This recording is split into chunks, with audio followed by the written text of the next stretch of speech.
এই মুহূর্তে লক্ষ্মীর ভান্ডার নিয়ে একটু বড় আপডেট। লক্ষ্মীর ভান্ডারের টাকা অ্যাকাউন্টে ঢুকবে পরপর ১,০০০ টাকা। লক্ষ্মীর ভান্ডার কারা পাবেন কারা পাবেন না, কিভাবে আবেদন করবেন, সবকিছু জানতে পারবেন এই ভিডিওটির মাধ্যমে। মমতা বন্দ্যোপাধ্যায়ের অন্যতম জনকল্যাণকারী প্রকল্পগুলির মধ্যে একটি লক্ষ্মীর ভান্ডার। মহিলাদের সার্বিক উন্নয়নের লক্ষ্য এই প্রকল্প। বাংলার সব মহিলারাই যাতে হাত খরচের টাকা পেতে পারেন, সেই জন্য লক্ষ্মীর ভান্ডার প্রকল্প চালু করেছেন রাজ্য সরকার। রাজ্যের মুখ্যমন্ত্রী মমতা বন্দ্যোপাধ্যায়ের উদ্যোগে এই প্রকল্পের ফলে প্রতি মাসে ৫০০ টাকা করে পাচ্ছেন রাজ্যের মহিলারা। সরাসরি তাদের ব্যাংক অ্যাকাউন্টে ঢুকছে এই টাকা। রাজ্যের প্রায় ২ কোটি মহিলা এই প্রকল্পের জন্য নাম লিখিয়েছেন। এবার রাজ্যের মহিলাদের জন্য সুখবর দিল রাজ্য বাজেট। ইতিমধ্যে রাজ্যের মহিলারা ৫০০ টাকা করে পাচ্ছেন লক্ষ্মীর ভান্ডার প্রকল্পের ভাতা স্বরূপ। প্রতি মাসে অ্যাকাউন্টে ঢুকছে সেই টাকা। এর মধ্যে এই লক্ষ্মীর ভান্ডার টাকা নিয়ে বড় ঘোষণা রাজ্যের।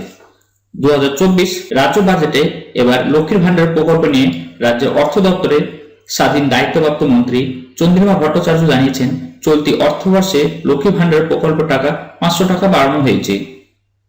নতুন ঘোষণার ফলে লক্ষ্মী ভান্ডার ভাতা স্বরূপ ১,০০০ টাকা করে পাবেন মহিলারা। অন্যদিকে তপশালী জাতি, উপজাতি ও অন্যান্য সাধারণ মহিলা তাদের জন্য আরো ২০০ টাকা বাড়ানো হয়েছে, অর্থাৎ তারা টোটাল ১২০০ টাকা করে পাবে। কিভাবে করবেন এই প্রকল্পের আবেদন, কিভাবে জানবেন আপনি যোগ্য কিনা?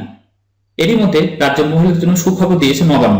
লক্ষ্মীর ভান্ডার প্রকল্পের জন্য আবেদন করার পদ্ধতি আরো সহজ করা হয়েছে। এতদিন লক্ষ্মীর ভান্ডার আবেদন করতে হয়েছে দুয়ারে সরকার শিবিরে গিয়ে, কিন্তু এবার এই নিয়ম বড় বদল নিয়ে আসা হয়েছে। জানানো হয়েছে শুধু দুয়ারে সরকার শিবিরে নয়, এবার থেকে লক্ষ্মী ভান্ডার প্রকল্পের জন্য সারা বছরই আবেদন করা যাবে।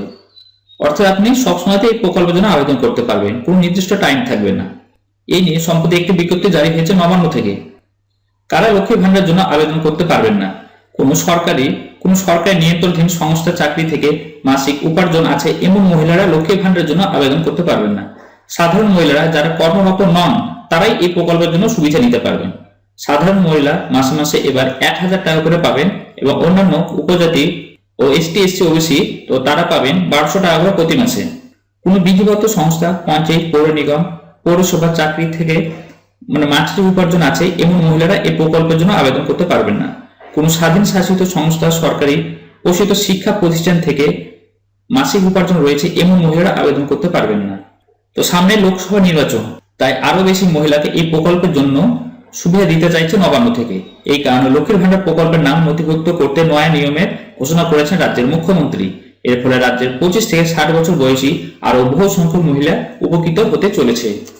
এবার থেকে মহিলাদের আর লক্ষ্মীর ভান্ডার আবেদন করার জন্য দুয়ারে সরকার শিবিরের জন্য অপেক্ষা করতে হবে না। সারা বছর লক্ষ্মীর ভান্ডারের জন্য আবেদন করতে পারবেন, জানিয়েছেন নবান্ন থেকে। জানানো হয়েছে গ্রামাঞ্চল মহিলা তাদের বিডিও অফিসে গিয়ে আবেদন করতে পারবেন এবং পৌরসভা এলাকার বাসিন্দারা তারা মহকুমা অফিসে গিয়ে আবেদন করতে পারবেন এবং কলকাতার বাসিন্দারা তারা কেএমসি অফিসে গিয়ে লক্ষ্মী ভান্ডার প্রকল্পের জন্য আবেদন করতে পারবেন। তবে এর আগের মতো দুয়ারে সরকার ও শিবিরেও আবেদন করার সুযোগ থাকবে। তো লক্ষ্মীর ভান্ডারের প্রকল্পের এবার থেকে আপনারা ১,০০০ টাকা করে পেয়ে যাবেন এবং এসটি এসসি ওবিসি যারা আছে তারা ১২০০ টাকা করে পাবেন। তো আশা করছি বিষয়টি বুঝতে পেরেছেন। যদি কোনো অসুবিধা হয় আমাকে কমেন্ট করবেন। আপনার দেওয়া কমেন্ট অতি শীঘ্রই রিপ্লাই দেওয়ার চেষ্টা করব। আজ তাহলে পর্যন্ত, আবার দেখা হবে নতুন কোনো টপিক নিয়ে পরের ভিডিওটিতে।